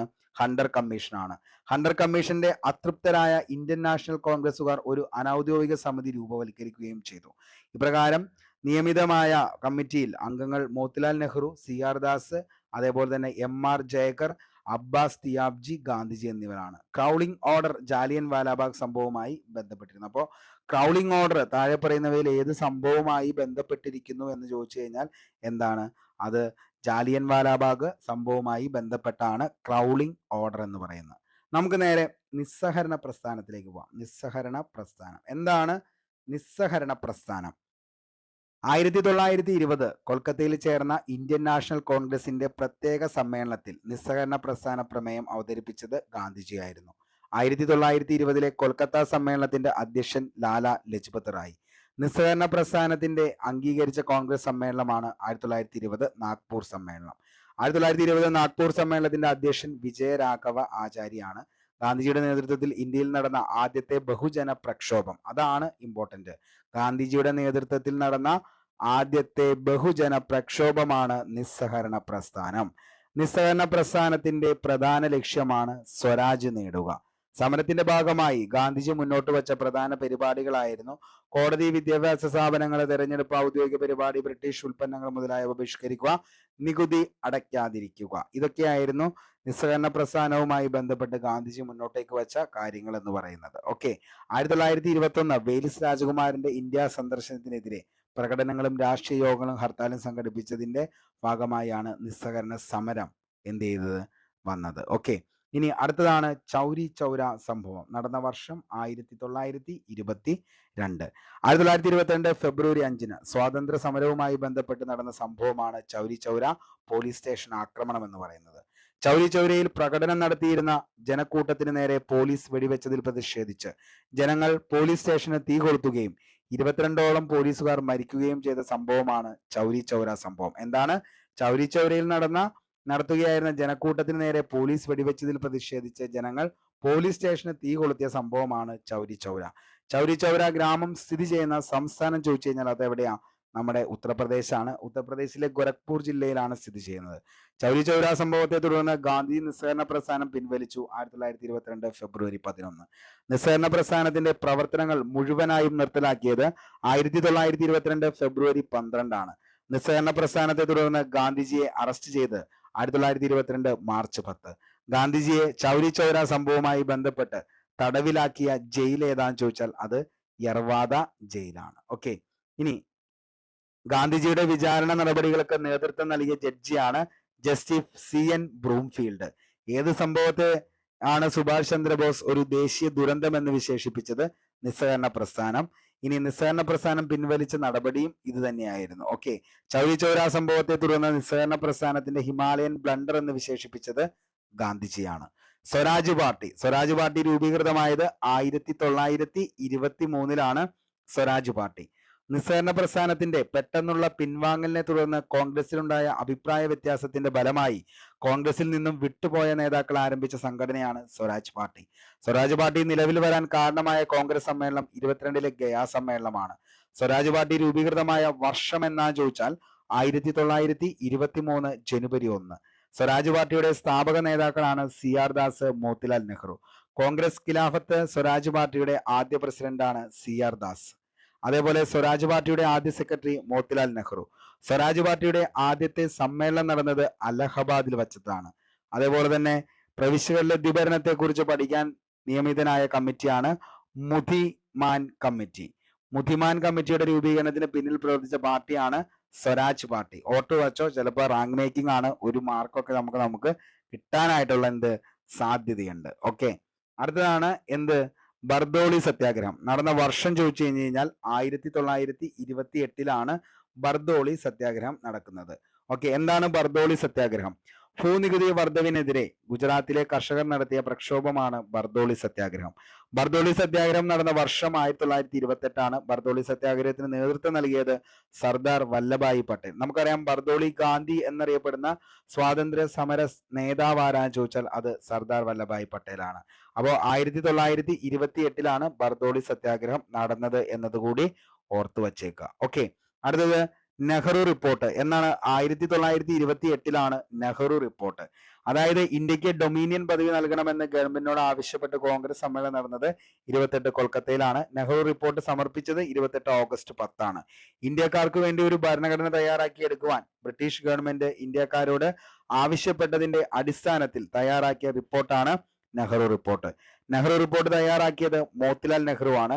നെഹ്റു റിപ്പോർട്ടിനെ തള്ളിക്കളഞ്ഞു എന്നുകൊണ്ട് 1929 14 പോയിന്റുകൾ മുന്നോട്ട് വെച്ച വ്യക്തിയാണ് മുഹമ്മദ് അലി ജിന്ന എന്ന് പറയുന്നത്. ഓക്കെ, ഇനി നമുക്ക് ഇത്രയും കാര്യങ്ങൾ അതിൻ്റെ അകത്ത് മെയിൻ ആയിട്ട് പറയാനുള്ളൂ. നമുക്ക് നേരെ എങ്ങോട്ടേക്ക് പോവാം?